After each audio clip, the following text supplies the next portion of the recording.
your own words, can you define what human rights is? Oh my gosh, this is so much pressure. Human rights is to hold on, I need to think about this for like 1 second. That's okay. Don't Google it. I'm not. Don't Google it.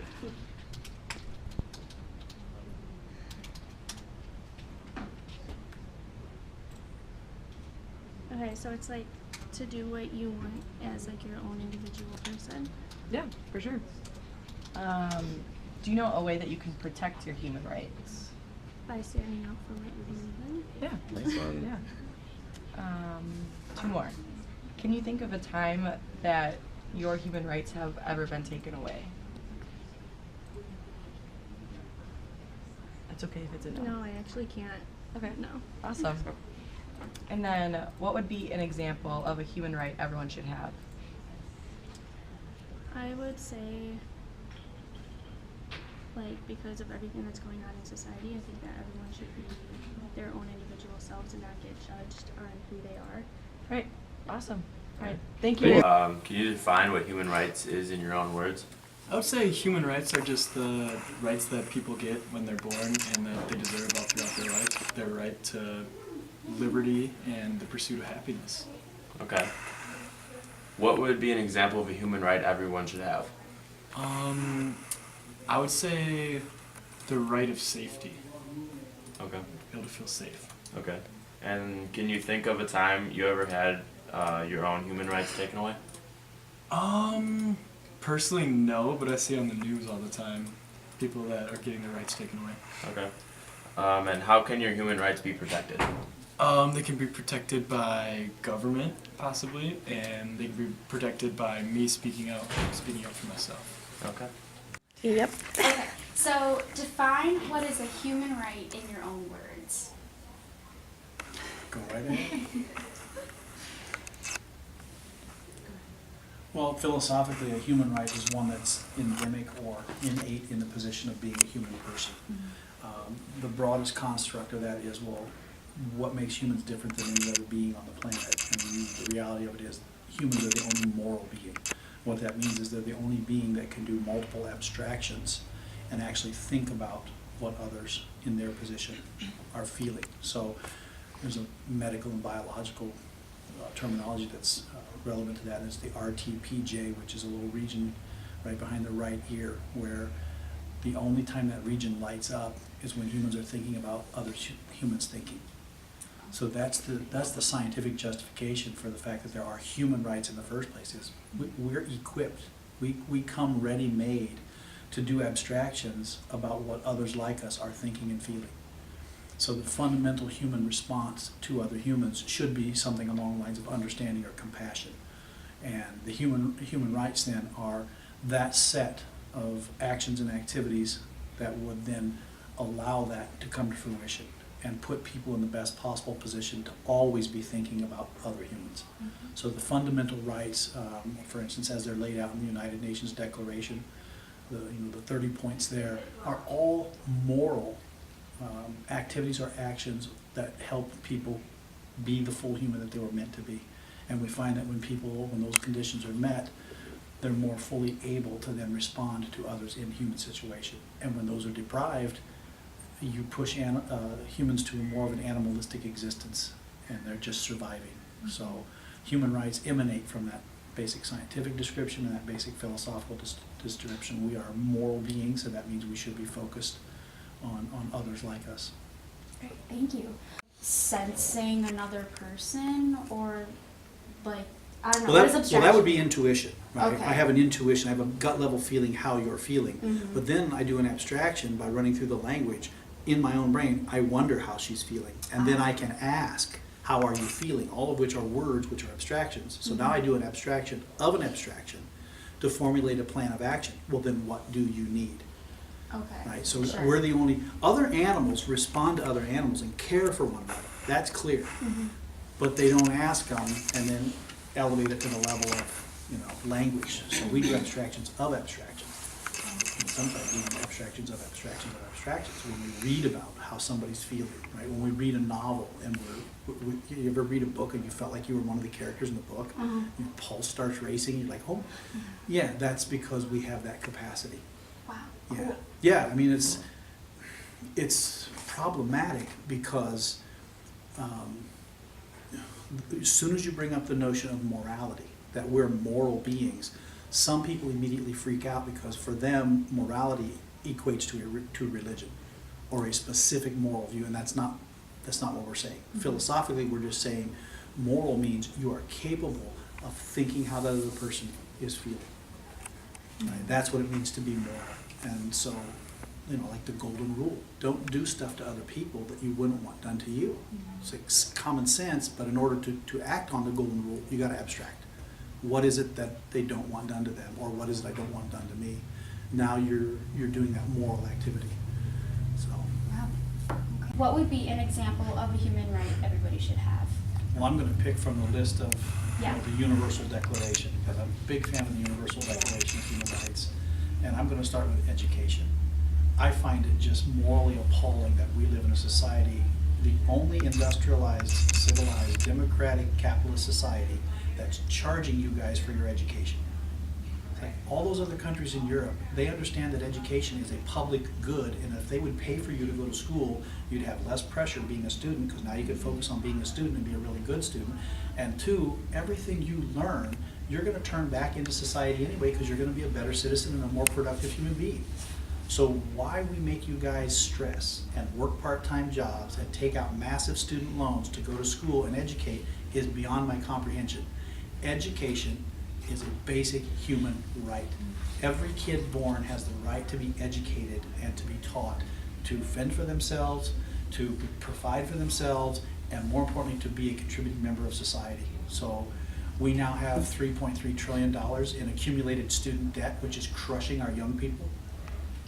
And European states are looking at us like, you guys are insane. Why would you saddle new graduates with debt so that they can't live a full and productive life? And their biggest concern is, can I pay the rent, buy groceries, and pay my student loan debt? And to make matters worse, not only do we not provide your education for free as we should, we saddle you with student debt. And then the federal government during the Bush administration decided that, oh, under the laws of bankruptcy, we think the only debt you shouldn't ever be able to discharge is student loan debt. So it's the one debt you can't get out from under. And it's like, what's the long-term effect of this on society? Shouldn't we be educating you K through PhD for free? Won't we get a better product, and won't we get people more committed to the development of society? So for me, education is a fundamental human right as far as you want to go, provided you show the aptitude. I mean, there have to be guidelines. You can't have people say, oh yeah, I'm going to get a PhD in art and make pottery forever, and then fart around in grad school for 20 years. No. There have to be guidelines. You have to be productive and show progress toward a degree. But beyond that, I can't wrap my brain around why we would be charging you guys massive amounts of interest to get educated when the goal of education is to serve the common good. So it's my favorite one. Yeah. There are lots of other ones. Oh, yeah, we feel that one. Exactly. Yeah. Can you think of a time you ever had your own human rights taken away? Oh yeah. Yeah, my wife and I have been working in Tanzania, East Africa for 23 years. We go over there 2-3 times a year. And there are situations in which, given the circumstances, somebody will exploit us for our position. They see us coming in as Westerners, they assume that we have money, and so then you're denied certain things. You're basically extorted. They extort money out of you. I don't hold that against them. They're living in a situation where their economy doesn't really exist and they gotta make money somehow. I don't like it, but it's a violation of a human right to just absolutely exploit somebody for the purpose of money, to take advantage of them. Specific examples, just last year, 4 of us were living there for a year straight. My wife was a Fulbright scholar to Tanzania, and they granted her visa and then denied mine. Well, their attitude was, by splitting the family, where have we heard that before, split up these immigrant families, they'll panic and pay whatever fee we tell them to pay. So it's a violation of a human right to travel freely, which is one of the 30 on the list of Universal Declaration. We should be able to travel freely in between countries, and it makes for a better world. And so we've been on the receiving end of that. But we've had a few others along the way. Yeah, sure. Thank you. How can your human rights be protected? Well, number one, the United States could actually embrace the Universal Declaration of Human Rights. It's kind of a weird situation where the Universal Declaration of Human Rights was drafted in 1948, and the lead drafter was Eleanor Roosevelt, the First Lady. And yet, after she's done writing this beautiful document and laying out 30 things that they think every human should have or have access to, the United States refused to sign off. So out of all the developed nations, we have a universal Declaration of Human Rights, and it isn't very universal because the most powerful nation on earth has never fully embraced it. And the reason we don't want to embrace it is because it guarantees free housing, guarantees jobs, guarantees free education, and most importantly, it guarantees free universal health care. So the United States never signed off. They're like, that's a nice document, but, and it's roughly based on our own Constitution and the Bill of Rights, just expanded by Eleanor, but we don't want any part of that. It's like, there's something wrong with that. So the first step would be, how do we, bring this to bear politically in Washington? Why can't we now, since 1948, finally say, that's good, that's where the human community is headed, let's do this? All the nations of Europe are on board, they have been since 48, and where are we? And yet at the same time, we're one of the first nations to point at other countries and claim human rights violations. At which point those countries usually point back at us and go, how about you guys? So it's not been real productive politically, and we could do much better. Dr. Booz, what is a human right that should be available to everybody? I believe that healthcare is a human right that should be available to everyone, because I think that all of the other human rights, like access to education and all of the other ones included, kind of stem from people's health. And so first off, if we can get people healthy, that then they can access other areas of the community and education and all of those things. So healthcare would be the most important to me. Yeah. Okay. Define what is a human right in your own words. Okay. I would say a human right is something that everyone should have, and I think that human rights, something that all humans, like, in general, I feel like they should just, like, have it, and then it's, like, they deserve to, like, get out of something. It's like an inherent. Right. Yeah. Like, they shouldn't have to, like, fight for it or, like, something like that. It just should be something that they have. Okay. What would be an example of a human right everyone should have? I think one of the biggest ones would be education. I think everyone should have that right. I think a lot of people don't, so I think that's not a good thing. Yeah.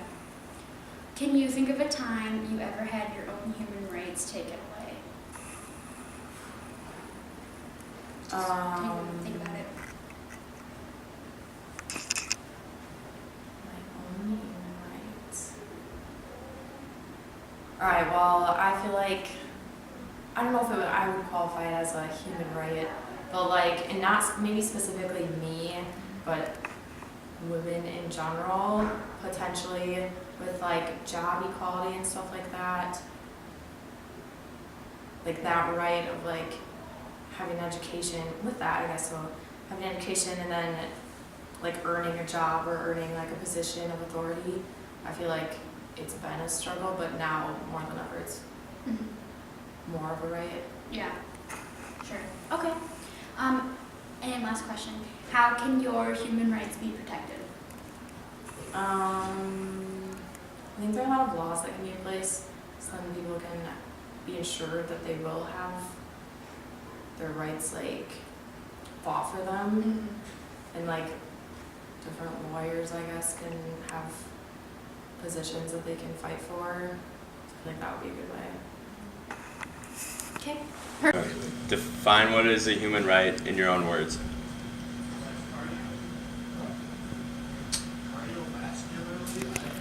What is like the human Like human rights in general, what does that mean to you?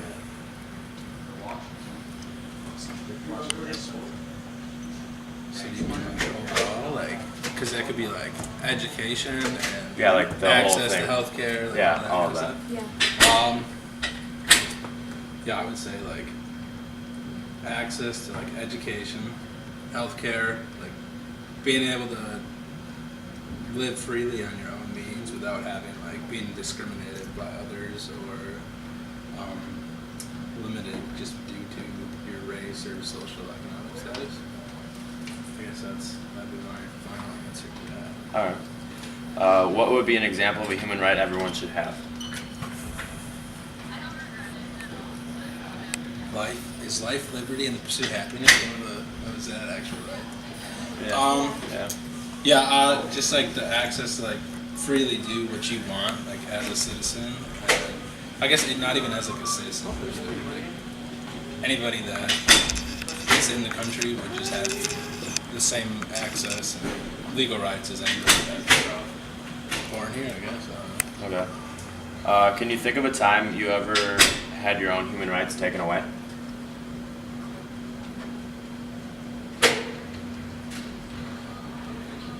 Maybe in school, but I don't know if you would get if you actually have the right in school. So like maybe in like high school or middle school, like not wanting to actually like freely voice your opinion because you felt like you would suffer consequences for doing that. Okay. And then last question, how can your human rights be protected? Protected? Yep.